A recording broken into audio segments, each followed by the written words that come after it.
نستعينه ونستغفره ونعوذ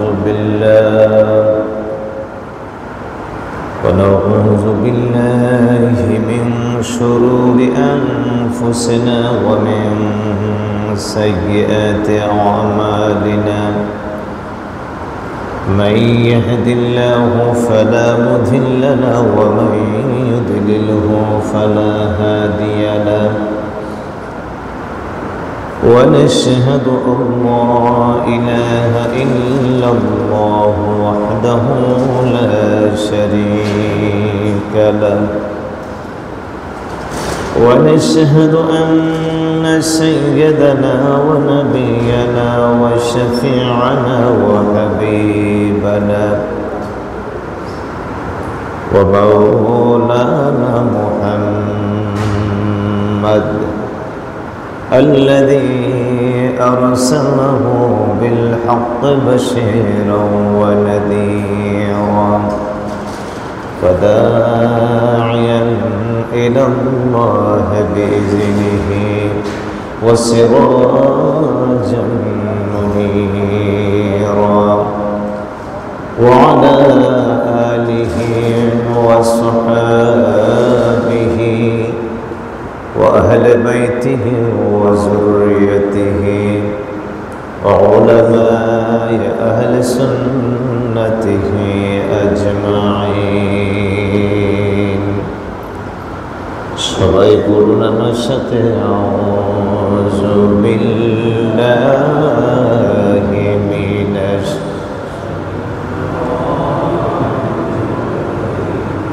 বিসমিল্লাহির রহমানির রহিম। والذي أرسل رسوله بالهدى ودين الحق ليظهره على الدين كله وكفى بالله شهيدا. صدق الله المولى العظيم وصدق رسوله النبي الحبيب الكريم. ونحن على ذلك لمن الشاهدين والشاكرين والحمد لله رب العالمين. إن الله وملائكته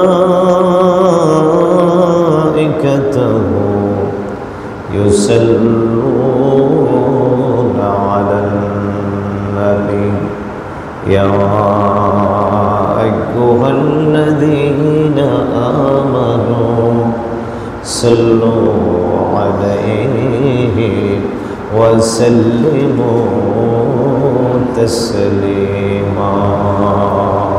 اللهم صل على سيدنا مولانا محمد وعلى آل سيدنا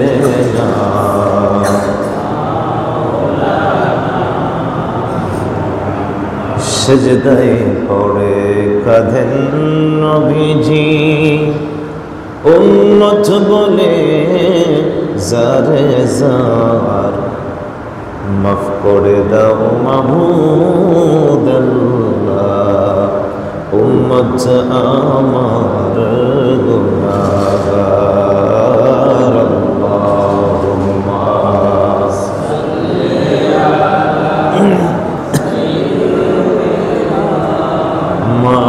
مولانا محمد وعلى آل سيدنا.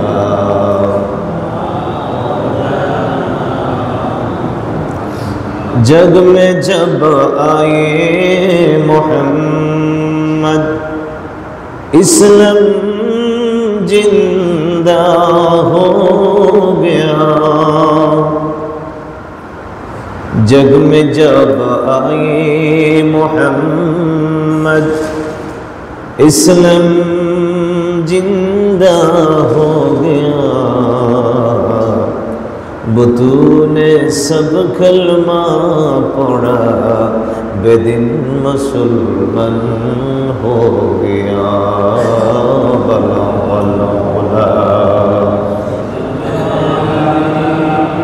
कशफत दुजा बिजमालिही हसनत जमिउ खसालिही सल्लु अलैहि सल्लिमु या क़ौमन सल्लु अला सद्रिल अमीन मुस्तफ़ा मा जाअ इल्ला रहमतन लिल आलमीन। उपस्थित मुअज़्ज़ज़ मुकर्रम मुहतरम मुसल्लिन किराम, अस्सलामु अलैकुम व रहमतुल्लाहि व बरकातुहू।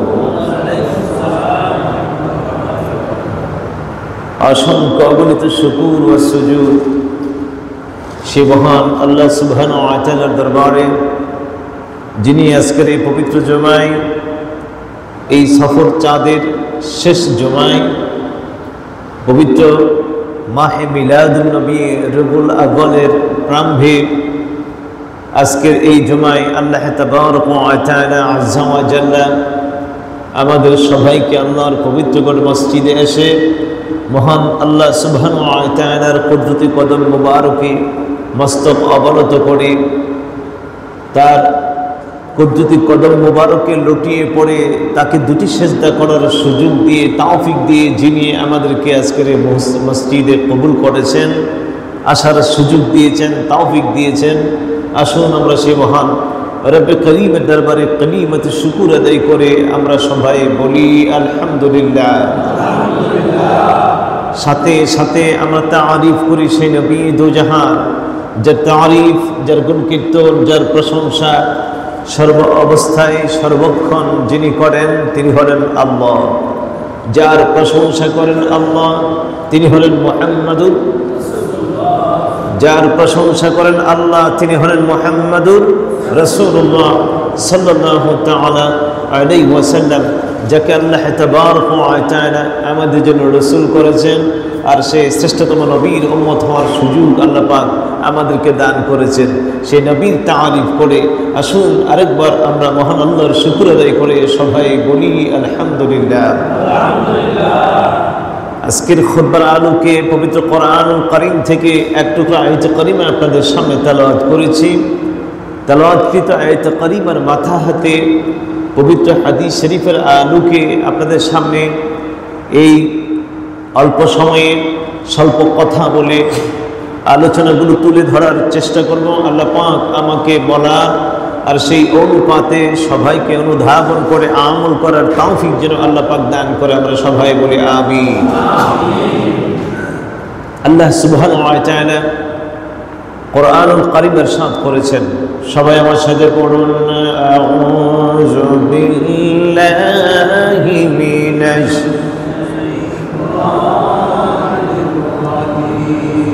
বিসমিল্লাহির রাহমানির রাহিম।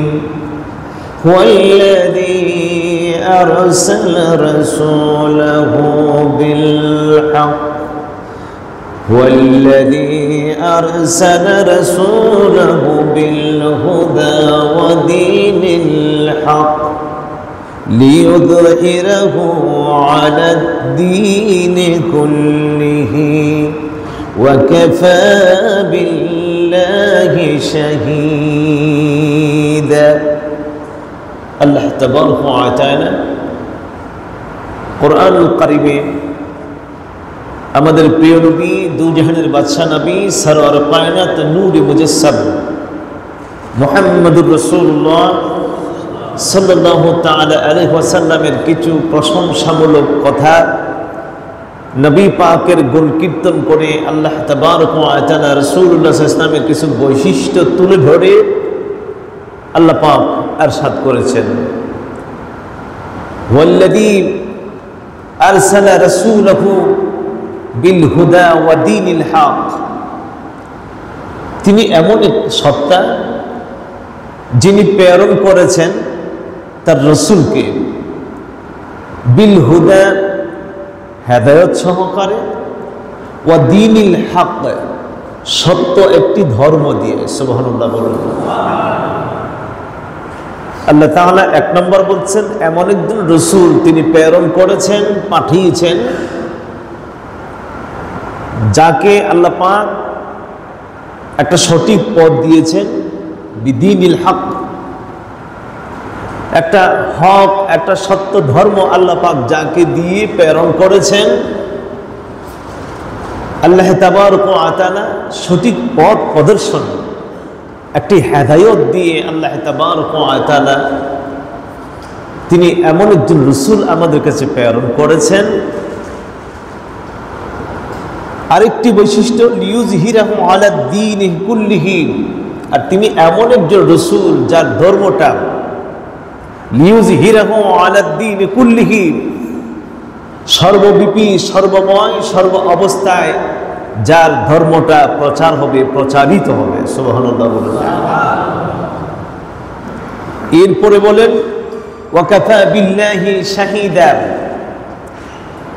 ওয়া কাফা বিল্লাহি, আর আল্লাহই যথেষ্ট সাক্ষ্য দেওয়ার ব্যাপারে, আল্লাহ পাকই যথেষ্ট। এই আয়াতে কারিমাই আল্লাহ তাবারক ওয়া তাআলা নবীকে প্রেরণ করলেন, রসুলকে পাঠাইলেন। রসুলকে পাঠানোর সাথে সাথে নবীর সঙ্গে কি দিয়েছেন? হেদায়েত দিয়েছেন। কি দিয়েছেন? হেদায়েত দিয়েছেন। আর একটা কি? দ্বীনিল হক, একটা সত্য ধর্ম আল্লাহ পাক দান করেছেন। আর এই হেদায়েত এবং সত্য ধর্ম দিয়ে তিনি কি করবেন? লিইয়ুযহিরাহু আলা দ্বীনি কুল্লিহি, সর্বময়, সর্ব অবস্থায়, সব কালে, সব যুগে, সব স্থানে তিনি হেদায়েত এবং সত্য ধর্মটাকে কি করবেন? প্রচার করবেন, প্রসার করবেন। আল্লাহ তাবারক ওয়া তাআলা যে রসুলকে আমাদের কাছে পাঠিয়েলেন, তিনি যে ধর্ম নিয়ে আসছেন ধর্মটাও হক, আর যে পথটা নিয়ে আসছেন সেই পথটাও কি? হক। রসুল আগমন করলেন, পাঠাইছেন কে? নবীকে পাঠাইলেন কে? আল্লাহ পাঠিয়েছেন। আল্লাহ বলেন ওয়াল্লাযী আরসালা রাসূলাহু, আল্লাহ পাক নবীকে প্রেরণ করেছেন। নবী আসেন নাই, নবীকে আল্লাহ কি করেছেন? একটা বিষয় মাথায় রাখবেন, আমি আসা আর আমাকে পাঠানো দুইটা কি এক জিনিস? আমি আমার কারণে আসতে পারি, আমি আমার ব্যক্তিগত প্রয়োজনে আসতে পারি, কিন্তু যদি বলা হয় আমাকে পাঠানো হয়েছে, তাহলে মনে করতে হবে আমার ব্যক্তিগত কারণে আমি আসি, যিনি পাঠাইলেন তার কারণে আমি আগমন করেছি। তাহলে রাসূলুল্লাহ সাল্লাল্লাহু আলাইহি ওয়াসাল্লাম আসার আগে যেহেতু আল্লাহ বলেন আমি প্রেরণ করেছি, আমি পাঠাইছি, আমি যদি আপনাকে পাঠাই তাহলে বোঝা গেল পাঠানোর পূর্বে আপনি কোথায় ছিলেন? আমার কাছে ছিলেন। আল্লাহ বলেন রাসূলুল্লাহ সাল্লাল্লাহু আলাইহি ওয়াসাল্লামকে আমি প্রেরণ করেছি, ওয়া মা আরসালনাকা ইল্লা রাহমাতাল লিল, আমি প্রেরণ করেছি, পাঠিয়েছি রাসূলুল্লাহ সাল্লাল্লাহু আলাইহি ওয়াসাল্লামকে। সুতরাং সেই নবী তোমাদের কাছে আসেন নাই, তিনি আল্লাহ তাবারক ওয়া তাআলার ইচ্ছাতে এসেছেন, আর আসার পূর্বে আমি আল্লাহর কাছে তিনি মওজুদ ছিলেন। সুবহানাল্লাহ। আরেক জায়গায় আল্লাহ বলেন ওয়া মা আরসালনাকা ইল্লা কাফফাতান লিন-নাস, আমি আমার রাসূলকে প্রেরণ করেছি গোটা সমগ্র মানব জাতির জন্য। সুবহানাল্লাহ বলুন না। কোনো একটা কওমের জন্য নয়, কোনো একটা জাতির জন্য নয়, কোনো একটা গোত্রের জন্য নয়, বংশের জন্য নয়, দেশের জন্য নয়, যেখানে মানুষ আছে সেখানে রাসূলের রিসালাত আছে। সুবহানাল্লাহ বলেন না। আগের যুগে হোক, পরের যুগে হোক, বর্তমান যুগে হোক, কিয়ামতের আগ পর্যন্ত আল্লাহ তাবারক ওয়া তাআলা যত মানুষ আসবে, বর্ণ গোত্র যত প্রকারের মানুষ পৃথিবীতে আগমন করবে, সমস্ত মানুষের জন্য রাসূল হলেন মুহাম্মাদুর।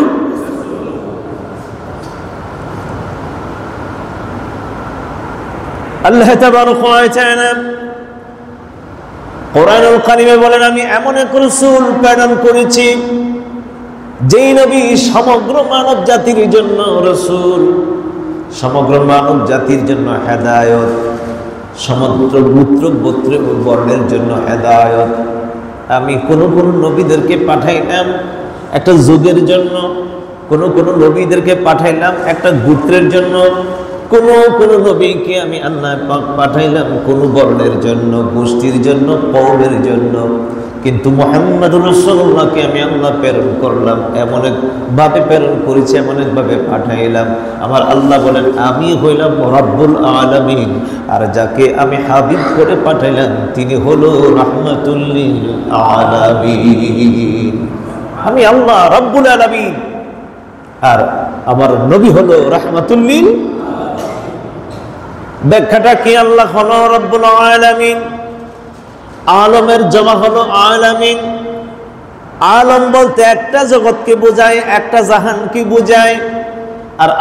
আর আলামিন বলতে আমার আল্লাহর যত সৃষ্টি আছে, যত জাহান আছে, যত জগৎ আছে, সমস্ত জগৎকে আলামিন বলা হয়। এখন আমার আল্লাহর দরবারে আলামিন, আলম, জগৎ কতটা রয়েছে এখনো পর্যন্ত বিজ্ঞান আবিষ্কার করতে পারে নাই। মহান আল্লাহর কত জগৎ রয়েছে, এই মহাশূন্যের মধ্যে এক একটা জগৎ, এক একটা জাহান, কত যে বড় আল্লাহ পাক তৈরি করে রেখেছেন। এই পৃথিবীটা ওই সমস্ত জাহানের জন্য সরিষার দানার মতো।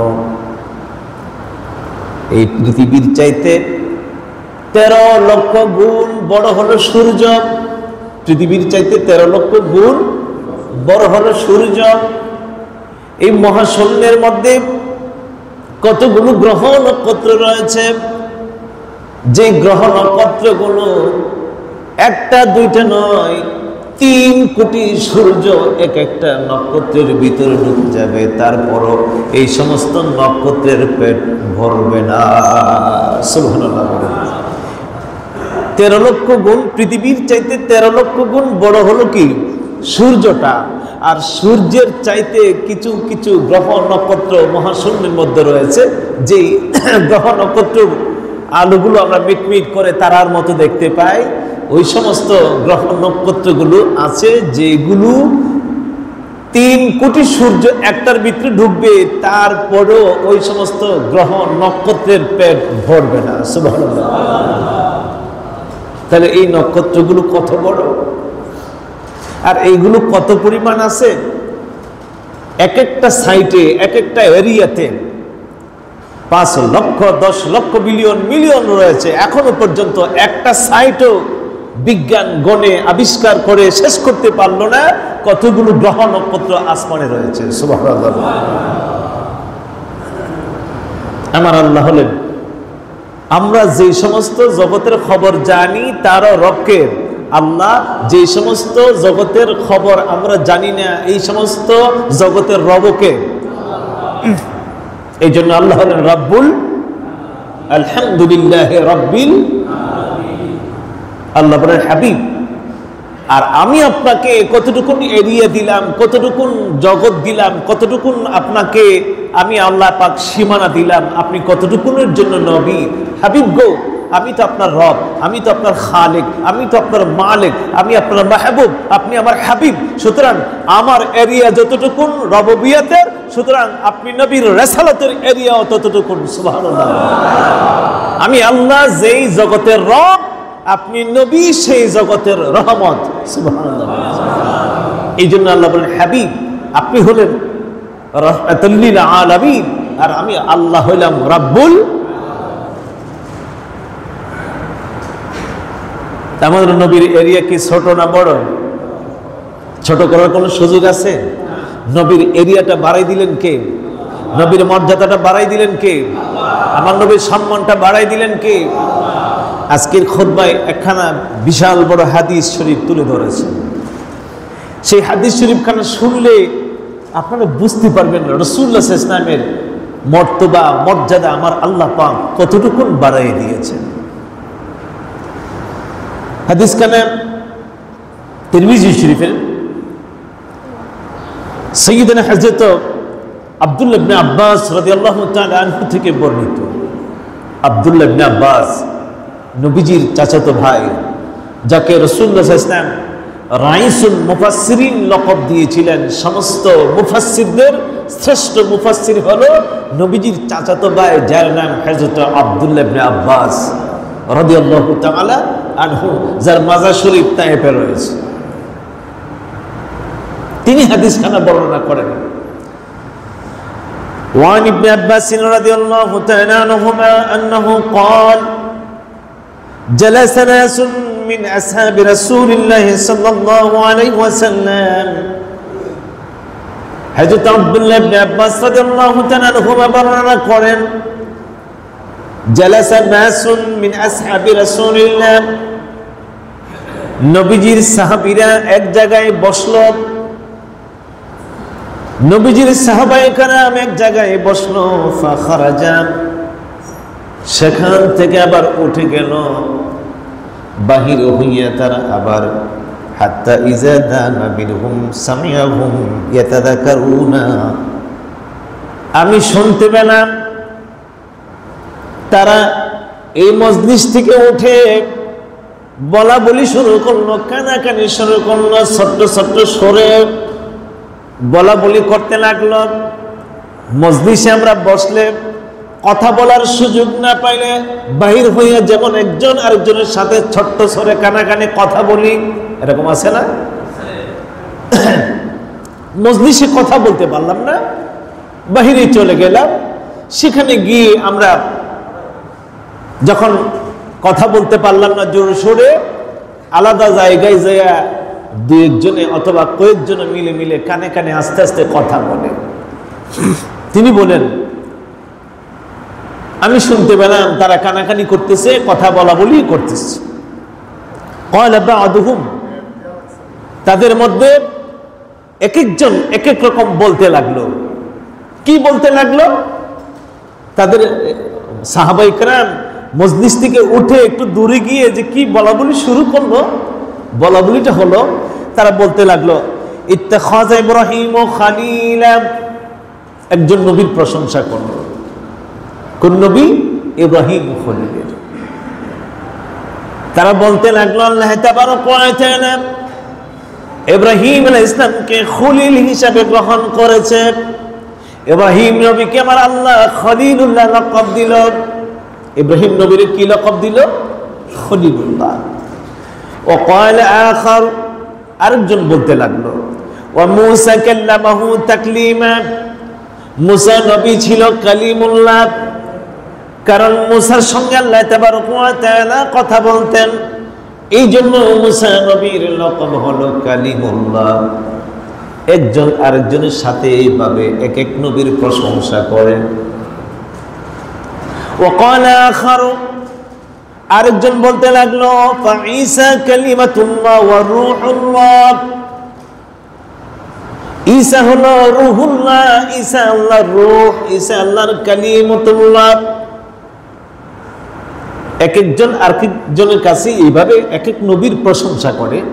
ইব্রাহিম খলিলুল্লাহ, মূসা কালিমুল্লাহ, ঈসা রূহুল্লাহ, ঈসা আল্লাহর রূহ। وقال آخر, আরেকজন বলেন শোনো আদম মুস্তাফাউল্লাহ,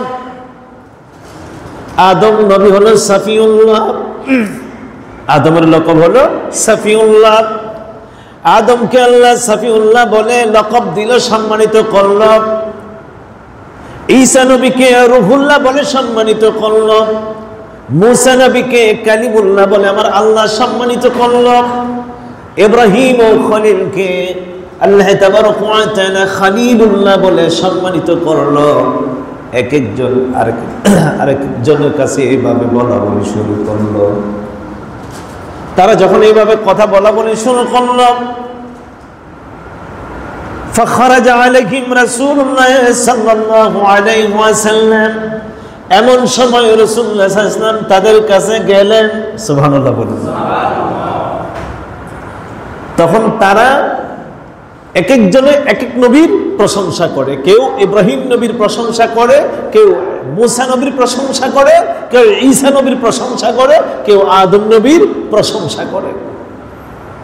ঠিক এই সময় রাসূলুল্লাহ তাদের কাছে গেলেন, গিয়ে বলেন, ও ক্বালা কাদ সামি'তু কালামাকুম ওয়া আজাবাকুম। আল্লাহর নবী, দুজাহানের বাদশা নবী, সরওয়ারে কায়নাত সাহাবায়ে কেরামকে ডাক দিয়ে বলেন, ও সাহাবীরা, তোমরা যে সমস্ত অবাক অবাক কথাগুলো বলেছো, আশ্চর্য কথাগুলো বলেছো, আমি তোমাদের সব কথা শুনেছি আমার নিজের কানে। সুবহানাল্লাহ বলুন। কেউ আমাকে বলে নাই, আমি নিজের কানে তোমাদের কথাগুলো শুনলাম। তোমরা বললা ইব্রাহিম খলিলুল্লাহ, তোমরা বললা মুসা কালিমুল্লাহ, তোমরা বললা ঈসা রূহুল্লাহ, তোমরা বললা আদম সফিউল্লাহ। এবার শোনো ও আমার সাহাবীরা, এবার তোমরা শোনো, আমি রাসূল তোমাদেরকে বলি। আল্লাহর নবী সাল্লাল্লাহু আলাইহি ওয়াসাল্লাম বললেন, তোমরা কাযা ওয়া কাযা ওয়া কাযা, তোমরা এরকম বলেছো। সাহাবায়ে কেরাম বলেন, ইয়া রাসূলুল্লাহ, যেই নবী সম্পর্কে আমরা যতটুকু জানি ততটুকু বলেছি। আমার নবী বলেন, শোনো, এবার আমি রাসূলুল্লাহ তোমাদেরকে বলি। ইব্রাহিম খলিলুল্লাহ, মুসা কালিমুল্লাহ, মুসা নাজিউল্লাহ, ঈসা রূহুল্লাহ, আদম সফিউল্লাহ। এবার শোনো, আমি রাসূল তোমাদেরকে বলি, আলা ওয়া আনা হাবিবুল্লাহ ওয়ালা ফাখরা। একজন খলিল, একজন কালিম, একজন রূহুল্লাহ, একজন নাজিউল্লাহ, একজন সফিউল্লাহ। এবার শোনো, আমি রাসূল বলি, আলা আনা হাবিবুল্লাহ ওয়ালা ফাখরা, আর আমি নবী হইলাম হাবিবুল্লাহ, আল্লাহর দুস্ত। সুবহানাল্লাহ। সব নবীদের প্রশংসা তোমরা করলা, এবার শোনো, আমি রাসূল বলি, আলা শোনো, সাবধান, আন হাবিবুল্লাহ ওয়ালা ফাখরা। আরে তারা তো খলিল, তারা তো কালিমুল্লাহ, তারা তো রহিউল্লাহ, তারা তো সফিউল্লাহ, আর আমি হলাম হাবিবুল্লাহ। সুবহানাল্লাহ। কালিমুল্লাহ আর খলিলুল্লাহ আর হাবিবুল্লাহর মধ্যে পার্থক্যটা কি জানেন? আল্লাহকে মুসা আলাইহিস সালাম প্রশ্ন করেছিলেন, ইয়া রাব, আনা কালিমুকা আর মুহাম্মদ হাবিবুকা, মাল ফারকু বাইনাল কালিম ওয়াল হাবিব। আল্লাহ, তোমার থেকে একটা কথা আমি জানতে চাই। আমারে তুমি লকব দিলা কালিমুল্লাহ, আর মুহাম্মদ সাল্লাল্লাহু আলাইহি ওয়াসাল্লামকে লকব দিয়েছো হাবিবুল্লাহ। মাল ফারকু বাইনাল কালিম ওয়াল হাবিব। আল্লাহ, তুমি আমাকে বলো, কালিম কোন নবীকে বলে আর হাবিব কোন নবীকে বলে? আল্লাহ বলেন, শোনো, আল কালিমু ইয়ামালু বিরিদাই মাওলাইহি। কালিম হলো সেই নবী যিনি দিন রাত 24 ঘন্টা দিনের আমল করে, কর্ম করে, মেহনত করে, ইবাদত করে, বন্দেগী করে, তার রবকে খুশি করে, তার আল্লাহকে খুশি করে, তাকে বলা হয় কালিমুল্লাহ। যিনি আল্লাহর হুকুম পালন করে, আল্লাহকে সন্তুষ্টি করে, তাকে বলা হয় কি? কালিমুল্লাহ। ওয়াল হাবিবু ইয়ামালু মাওলাহু বিরাদাইহি। আর হাবিব হলো সেই নবী যাকে খুশি করেন স্বয়ং আল্লাহ। কালিম হলো সেই নবী যিনি কর্ম করে, কাজ করে, দ্বীনের খেদমত করে, তার মাওলাকে খুশি করে। আর হাবিব হলো সেই নবী যাকে স্বয়ং আল্লাহ খুশি করে। সুবহানাল্লাহ। কালিমুল্লাহ আর হাবিবুল্লাহর মধ্যে পার্থক্য আছে কি নাই? খলিলুল্লাহ আর হাবিবুল্লাহর মধ্যে পার্থক্য আছে কি নাই? খলিল হলো সেই নবী যিনি প্রিয় পুত্রকে কোরবানি দিয়ে আল্লাহকে খুশি করেন। আর হাবিবুল্লাহ হলো সেই নবী যাকে সর্বক্ষণ সর্ব অবস্থায় আমার আল্লাহ খুশি করে। আল্লাহ বলেন, ওয়ালা সাওফা ইউতিকা রাব্বুকা ফাতারদা। হাবিব, আপনাকে আমি এমন কিছু দিব যার কারণে আপনি রাসূল সন্তুষ্ট হয়ে যাবেন, খুশি হয়ে যাবেন। সুবহানাল্লাহ বলুন না। নবীকে খুশি করার দায়িত্বটা কার? সব নবীগণ খুশি করছেন কাকে? আর আল্লাহ খুশি করেন কাকে? নবী বাস কম আছে কি নাই? আরে কালিমুল্লাহ হলো সেই নবী যিনি তুর পাহাড়ে যাইয়া আল্লাহর কাছ থেকে ওহী আনেন। আর হাবিবুল্লাহ তো সেই নবী যার কাছে আল্লাহ পাক কদমে কদমে জিবরাইল পাঠাইয়া দেন। পার্থক্যটা বুঝেন? ঢালাওভাবে বলে ফেলে নবী আপনার মতো একজন সাধারণ মানুষ। আরে বুখারামের গোষ্ঠীরা, নবী তো আমাদের মতো হবে দূরের কথা, আল্লাহ পাক কোন নবীও আমাদের নবীর মতো তৈরি করে। রাসূলুল্লাহ সাল্লাল্লাহু আলাইহি ওয়াসাল্লাম বলেন, আরে আমার সাহাবায়ে কেরাম শোনো, আলা আলা শোনো, সাবধান, আনা হাবিবুল্লাহ ওয়ালা ফাকরা, আমি তো হলাম আল্লাহর হাবিব, এই জন্য আমি কি করি না? ফখর করি না, আমি ফখর করি না। এত বড় মর্যাদা আল্লাহ পাক আমাকে দিয়েছেন, আমি রাসূল কি করি না? ফখর। ওয়া আনা হামিলু লিওয়াইল হামদ ইয়াওমাল কিয়ামাতি তাহতাহু আদামু ফামান দুনাহু ওয়ালা ফখর। আমার নবী বলেন, শুধু তাই নয়, আল্লাহ তাবারক ওয়া তাআলা প্রশংসার পতাকাটা হাসরের ময়দানে আমার হাতে দিবে। আর সেই পতাকার নিচে আদম থেকে ধরে তার যত সন্তান, যত নবী, যত রাসূল, আমি নবীর কদমের নিচে থাকবে। প্রশংসার ঝান্ডা, প্রশংসার পতাকা হাসরের ময়দানে কার হাতে থাকবে? আমাদের রাসূলুল্লাহর হাতে। ওয়ালা ফাখরা, নবী বলেন এরপরও আমি কি করি না? ফখর। শুধু তাই নয়, আমার নবী বলেন, ওয়ানা আউয়ালু শাফি ওয়া আউয়ালু মুশাফফি ইয়াওমাল কিয়ামা ওয়ালা ফখর। আমি রাসূলুল্লাহ যেই দিন হাসরের ময়দানে সমস্ত নবীগণ নাফসি নাফসি বলে কাঁদবে, কেউ ডাইনে বামে তাকাইতে পারবে না, অস্থির হয়ে যাবে, পাগল পাড়া হয়ে যাবে, নিজের চিন্তায় নিজেরা পেরেশান হয়ে যাবে। সেই দিন আমি রাসূলুল্লাহ হাসরের দিন আমার আল্লাহর কাছে আমি আমার গুনাহগার উম্মতের জন্য সুপারিশ করব। আউয়ালু শাফি, যেই দিন সবাই সিজদায় পড়ে নিজের চিন্তায় অস্থির থাকবে, পেরেশান থাকবে, সেই দিন আমি রাসূলুল্লাহ আমার চিন্তা আমি করব না, আমার পরিবারের চিন্তা আমি করব না, আমার সন্তানদের চিন্তা আমি করব না। সেই দিন আমি আমার গুনাহগারের চিন্তায় আল্লাহর কাছে সর্বপ্রথম আমি রাসূল সুপারিশ করব। সুবহানাল্লাহ। ওয়া আউয়ালু মুশাফফিন, আল্লাহ তাবারক ওয়া তাআলা সেই দিন যার সুপারিশ সবার আগে কবুল করবে, এটাও হবে আমি রাসূলুল্লাহর সুপারিশ। সুবহানাল্লাহ। ওয়ালা ফখরা, এরপরও আমি রাসূলুল্লাহ কি করি না? ফখর, অহংকার করি না। নবীজির স্বভাবটা কি? এত ইজ্জত, এত সম্মান, এত মর্যাদা আমার আল্লাহ দেওয়ার পরও আমার নবীর ভিতরে কি নাই? অহংকার। বিনয় বচনে তিনি মস্তক অবনত করে সর্বক্ষণ মহান আল্লাহর কুদরতি কদমে সিজদায় লুটিয়ে থাকতেন। সুবহানাল্লাহ। শুধু তাই না, আমার নবীজি বলেন, ওয়া আনা আউয়ালু মান ইউহাররিকু হানাকাল জান্নাহ,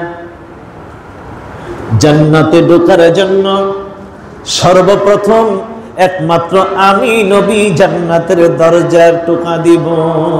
সুবহানাল্লাহ। জান্নাতের দরজা একমাত্র আমি রাসূল সর্বপ্রথম খুলব, এর আগে এই জান্নাতের দরজা খোলার সাহস আর কেউ পাবে? ফায়ুফতাহুল্লাহু লি,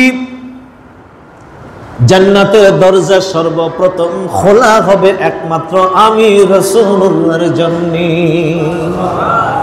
এর আগে কোন নবী রাসূলের জন্য আমার আল্লাহ পাক জান্নাতের দরজা খুলবেন না, জান্নাতে প্রবেশ করাবেন না। যিনি সর্বপ্রথম জান্নাতের দরজা খুলবেন তিনি কে? মুহাম্মাদুর। যার জন্য আল্লাহ পাক প্রথম দরজা খুলবেন জান্নাতের, তিনি কে? মুহাম্মাদুর রাসূলুল্লাহ সাল্লাল্লাহু আলাইহি ওয়াসাল্লাম।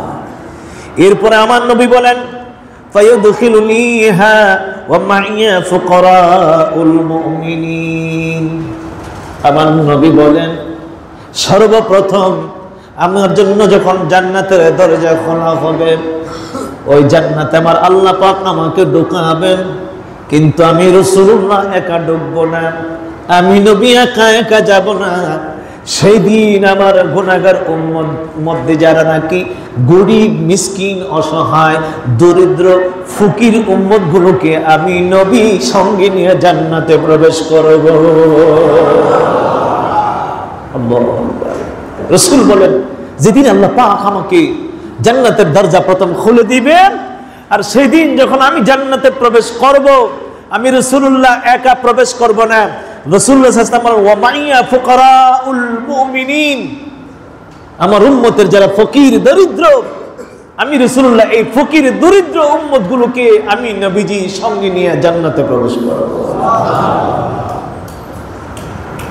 এখন যারা ধনী ভাইয়েরা, মনের মধ্যে একটু কষ্ট আসবে। রাসূলুল্লাহ ফকির দরিদ্রের কথা বলছেন, এদেরকে আগে জান্নাতে নিয়ে জান্নাতে প্রবেশ করবেন।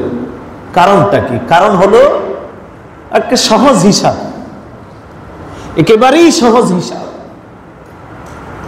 1 টাকা যিনি খরচ করবেন আর 100 টাকা যিনি খরচ করবেন, তার সময়টা কি এক লাগবে? 1 টাকা নিয়ে বাজারে গেলে একটা চকলেট কিনে আপনি তাড়াতাড়ি চলে আসবেন, আর 100 টাকা নিয়ে যখন আপনি বাজারে যাবেন, চকলেট কিনবেন, আইসক্রিম কিনবেন, পান কিনবেন, সিগারেট কিনবেন, যা যা কিনার কিনতে হবে, তখন আপনার কি লাগবে? একটু সময়। 1 টাকাওয়ালার কি লাগবে না? সময় লাগবে না, একটা পণ্য কিনেই সে চলে আসবে। সুতরাং তার সময় আর 100 টাকাওয়ালার সময় কি এক হবে? আমার রাসূলুল্লাহ সাল্লাল্লাহু আলাইহি ওয়াসাল্লাম বলেন, আমার উম্মতের মধ্যে যারা টাকাওয়ালা, পয়সাওয়ালা, সম্পদওয়ালা, আমার আল্লাহ তো এমনি ছাড়বেন না, তাকে পুঙ্খানুপুঙ্খ রূপে হিসাব নিকাশ দিয়ে তারপরে সে জান্নাতে ঢুকতে হবে। হিসাব নিকাশ না দিয়ে, না করে আমার আল্লাহ তাকে জান্নাতে ঢুকাবেন। এবার চিন্তা করেন, ধন জমাইবেন নাকি খালি থাকবেন? আল্লাহর কাছে শুকর, আল্লাহ যারা যে হালাতে রাখছে, শুকর শুকর বলবেন যে আল্লাহ তুমি যতটুকু দিয়েছ, আমি যে 2-4টা ডাল ভাত খেয়ে বেঁচে আছি, এটাই তোমার কাছে শুকর। কারণ পরকালে যাওয়ার জন্য আমার রাস্তা কি হয়ে যাবে? সহজ হয়ে যাবে। রাসূলের সঙ্গে প্রথম কাতারে আমি কোথায় ঢুকবো? জান্নাতে। যেহেতু সম্পদ বেশি, ধনী ভাইয়েরা হিসাব নিকাশ বুঝাইয়াই জান্নাতে প্রবেশ করতে হবে। বিনা হিসাবে জান্নাতে ঢুকতে পারবে না। কেন? যে টাকার পাহাড় আপনি গড়েছেন, যে টাকার পাহাড় আপনি তুলে ধরেছেন, ওই পাহাড়গুলো কেমনে জমাইছেন, কোন খাতে ব্যয় করেছেন, আর কিভাবে আয় করেছেন, সব হিসাব নিকাশ দিতে হবে কার কাছে? যেরকম কার কাছে? আর এই দুনিয়াতে ডাইন হাতে বাম হাতে কিছু দিলে পার পাওয়া যায়, হিসাব নিকাশ ট্যাক্স মওকুফ করা যায়, কিন্তু ওই আদালত তো এমন এক আদালত যেখানে কোনো কিছু দিয়ে সেখান থেকে হিসাব নিকাশ মিস করার কোনো রাস্তা। ইন্না বাতশা রাব্বিকা লাশাদীদ।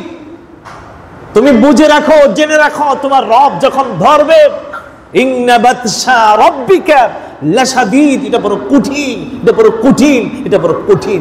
ছাড় পাবে না, রক্ষা পাবে না, রেহাই পাবে না। কেমনি পাবে? দুনিয়ার আলামত দেখলেই তো বুঝতে পারেন। বিশাল পরাক্রমশালী এবং শক্তিশালী রাজা, বাদশাহ, এমপি, মন্ত্রীরা আগের দিন থাকে স্পেশাল ফোর্স নিয়ে, পরের দিন চুরের মতন পালায় থাকতে হয়, ঠিক কিনা? এটা দুনিয়ার অবস্থা। এক সময় তোমার গলায় ফুলের মালা, আরেক সময় তোমার গলায় জুতার, এরপরে জান বাঁচাইতে পারে না। দুনিয়াতে যদি তুমি হিসাব নিকাশ দিয়ে তুমি রক্ষা পাও না, হিসাব মিলাইতে পারো না, তুমি এই পাহাড় ঘরে কিভাবে আল্লাহর কাছে হিসাব মিলাইবে? যারা ধনের অঢেল ধন নিয়ে, সম্পদ নিয়ে বিত্তশালী হয়ে বসে আছেন, চিন্তা করবেন যে আপনি কিভাবে হিসাব মিলাইবেন। এটা আপনারটা আপনার হাতে। আমাদের দায়িত্ব হলো বলে দেওয়া, আর চিন্তা করার দায়িত্ব হলো আপনার। আল্লাহ পাক যেভাবে আপনাকে ধন দিয়েছেন, ধনটাও একটা নিয়ামত। আল্লাহ সবাইকে ধন দেয় না। যদি এটা সঠিকভাবে ব্যয় করা যায় আর সঠিক পথে অর্জন করা যায়, তাহলে আল্লাহ আপনার হিসাবকে কি করে দিবেন? সহজ। নিজেই চিন্তা করবেন আপনার হিসাব কি সহজ হবে না কঠিন হবে। এটা কেউ হিসাব করে আপনাকে বুঝাইতে হবে না, আপনি নিজেই বুঝেন, নিজেই বোঝেন। কিন্তু অর্থ প্রাচুর্যের লোভে মোহে পড়ে আমরা সেই হিসাবটা নিজে মিলায়া দেখি না। আল্লাহ পাক হেদায়েত দান করে বলুন আমিন। নবী বলেন আমি সর্বপ্রথম জান্নাতে প্রবেশ করব, আর আমার সঙ্গে আমার গরিব উম্মতেরা আমি নবীর সঙ্গে প্রথমে জান্নাতে চলে যাবে, ওয়ালা ফাকারা। এরপর আমি রাসূল কি করি না, অহংকার। শুধু তাই নয়, আমার নবী বলেন শোনো উম্মত, ওয়া আনা আকরামুল আউয়ালিন ওয়াল আখিরিন আলাল্লাহ ওয়ালা ফাখার। আল্লাহর নিকট আমি নবী আউয়ালে আখিরে যত মানুষ আছে, যত নবী আছে, যত রাসূল আছে, যত সৃষ্টি আছে, সকল সৃষ্টির শ্রেষ্ঠ হলাম আমি মুহাম্মদুর রাসূলুল্লাহ। ওয়ালা ফাকার, আউয়ালিন ওয়াল আখিরিন, আউয়াল এবং আখিরের যত শ্রেষ্ঠ, যত মহামানব আসবে, যত সৃষ্টি জগতের শ্রেষ্ঠ সৃষ্টি হবে, সকল সৃষ্টির চাইতে শ্রেষ্ঠ হব আমি নবী মুহাম্মদুর রাসূলুল্লাহ। তারপরে আমি নবী কি করি না, ফখর। আল্লাহ পাক এমন একজন রাসূল আমাদেরকে দান করেছেন, যে নবীর শান, যে নবীর মান, যে নবীর ইজ্জত, যে নবীর গুণ, যে নবীর প্রশংসা সরাসরি কে করেন? আল্লাহ। জোরে বলেন কে করেন? আল্লাহ। আরে যার প্রশংসা করে আল্লাহ, তার নামই তো হলো মুহাম্মাদুর রাসূলুল্লাহ। মুহাম্মদ শব্দের অর্থই হচ্ছে প্রশংসিত। মুহাম্মদ শব্দের অর্থ কি? প্রশংসিত, যার প্রশংসা করা হয়। আর যার প্রশংসা করা হয় কোনো সাধারণ মানুষ নয়, শুধু ফেরেশতারা নয়, শুধু জিন ইনসান নয়, যার প্রশংসা করেন সরাসরি কে? আল্লাহ। আল্লাহ, তিনি হলেন মুহাম্মাদুর রাসূলুল্লাহ সাল্লাল্লাহু তাআলা আলাইহি ওয়াসাল্লাম। আল্লাহ তাবারক ওয়া তাআলা সেই নবীকে প্রেরণ করেন, সেই নবীকে আমাদের জন্য পাঠিয়ে দিয়েছেন, সেই নবীকে নিয়ামত স্বরূপ আল্লাহ পাক আমাদের জন্য পাঠিয়ে দিয়েছেন। আর যেই দিনে যেই মাসে পাঠাইলেন সেই মাসটার নাম হলো রবিউল আউয়াল। সেই মাসটার নাম কি? এই সফর শেষ, আগামী জুমাটাই হবে রবিউল আউয়ালের প্রথম জুমা। সমস্ত বছরে 12টা মাসের চাইতে সকল দিক থেকে আপনি যদি শ্রেষ্ঠত্বের আপনি যদি বিবেচনা করেন, রবিউল আউয়াল মাস হবে শ্রেষ্ঠ মাস। কেন? এই মাসের সাথে সম্পৃক্ত হলো মুহাম্মাদুর, এই মাসে আগমন করালেন মুহাম্মাদুর। কেন শ্রেষ্ঠ? কোন কোন কিতাবে বর্ণনা করেছেন শ্রেষ্ঠ হওয়ার পিছনে এক নম্বর কারণ হলো আল্লাহ তাবারক ওয়া তাআলা এই মাসে রাসূলকে পৃথিবীতে প্রেরণ করেছেন। আল্লাহ তাবারক ওয়া তাআলা রাসূলের কাছে যখন নবুয়ত প্রেরণ করেন, রাসালাতের দায়িত্ব আল্লাহ পাক যে মাসে দিয়েছিল, এই মাসটার নামও ছিল রবিউল আউয়াল। সুবহানাল্লাহ বলুন। রাসূলুল্লাহ সাল্লাল্লাহু আলাইহি ওয়াসাল্লাম হিজরত করে যেদিন মদিনায় প্রবেশ করেছিলেন, সেই দিনটিও ছিল, সেই মাসটিও ছিল রবিউল আউয়াল। রাসূলুল্লাহ সাল্লাল্লাহু আলাইহি ওয়াসাল্লাম উম্মাহাতুল মুমিনিন মা খাদিজাতুল কুবরাকে বিবাহ করে যখন নিজের ঘরে নিয়েছিলেন, সেই মাসটিও ছিল রবিউল। বহু দিক থেকে শ্রেষ্ঠত্বের অধিকারী হলো রবিউল আউয়াল। রবিউল শব্দের অর্থ হচ্ছে বসন্ত, আর আউয়াল শব্দের অর্থ হচ্ছে প্রথম। এবার আপনারা বুঝতে পারবেন, প্রথম বসন্ত। বসন্তকাল আসলে গাছগাছালির পুরাতন পাতাগুলো কি হয়? ঝরে পড়ে যায়, ঝরে পড়ে যায়। পুরাতন পাতা ঝরে কি আসে? নতুন পাতা আসে, নতুন কুলি আসে, গাছগাছালি নতুন সাজে কি হয়? সজ্জিত হয়। আমার আল্লাহ বলে, হাবিব আপনাকে প্রথম বসন্তে রবিউল আউয়ালে পাঠিয়ে দিলাম। পুরাতন যত ধর্ম, পুরাতন যত কিতাব, পুরাতন যত নবী রাসূলের দায়িত্ব ছিল সব ঝরে পড়ে যাবে, আর আপনি নবীর নবুয়তের নতুন কুড়ি জেগে উঠবে, আর এটা দিয়েই আমি দুনিয়াকে সাজাবো। সুবহানাল্লাহ। এই জন্য আল্লাহ তাবারক ওয়া তাআলা রবিউল আউয়াল মাসে রাসূলুল্লাহকে প্রেরণ করেছেন। আল্লাহ তাবারক ওয়া তাআলা এই রবিউল আউয়ালকে সম্মান করে, ইজ্জত দিয়ে এই মাসটাকে মর্যাদা সমুন্নত করার তৌফিক যেন আল্লাহ পাক আমাদেরকে দান করে। আমরা সবাই বলি আমিন। যারা যেভাবে পারেন সেই মাসটাকে সম্মান দিবেন। কেন? এই মাসের সাথে সম্পৃক্ত মুহাম্মাদুর রাসূলুল্লাহ, নবীর আগমনের মাস। হযরত আব্দুল হক মুহাদ্দিস দেহলভী রাহমাতুল্লাহি আলাইহি মাদারিজুন নবুওয়াত দ্বিতীয় খণ্ডে আল্লামা কুস্তুলানী মাওহিবুল দুনিয়ায় তারা বিশ্ববিখ্যাত মুহাদ্দিসগণ রেফারেন্স করেছেন, তারা তুলে ধরেছেন তাদের কিতাবের মধ্যে, লাইলাতুল বরাত বলেন, লাইলাতুল কদর বলেন, যত প্রকার দিন দিবস আর রাত আছে, সমস্ত দিন দিবসের চাইতে শ্রেষ্ঠ দিবস আমার নবীর মিলাদুন নবীর দিবস। সুবহানাল্লাহ। কেন শ্রেষ্ঠ হবে না? আদম নবীর কারণে শুক্রবারের দাম বাড়ছে, আদম জন্মগ্রহণ করছে, আদম দুনিয়াতে আসছে, এই জন্য শুক্রবার সকল দিনের চাইতে শ্রেষ্ঠ। তো এখন আপনাকে যদি প্রশ্ন করি, সবাই বলবেন সকলের ভিতরে এই বিষয়টা জানা আছে, আদম নবী শ্রেষ্ঠ না আমাদের নবী শ্রেষ্ঠ? এতে কোনো মতানৈক্য আছে, একতলাপ আছে? সব দলের, সব গোষ্ঠীর, সব জাতির মানুষেরা এই কথাটা মানতে বাধ্য, সব নবীর শ্রেষ্ঠ নবী মুহাম্মাদুর। তো আদম নবী আসল আগমনের কারণে, আদম নবীর সৃষ্টির কারণে, আদম নবী দুনিয়াতে পদার্পণ করার কারণে, ইন্তেকালের কারণে যদি শুক্রবারের মর্যাদা বাড়ে, তে আমার নবী যে দিবসে আগমন করেন এই দিবসের মর্যাদা কি কম হবে না বেশি হবে? এত প্রশ্ন করার কি কারণ? আল্লাহ তাবারক ওয়া তাআলা আমাদেরকে বুঝার তৌফিক দান করে, বলুন আমিন।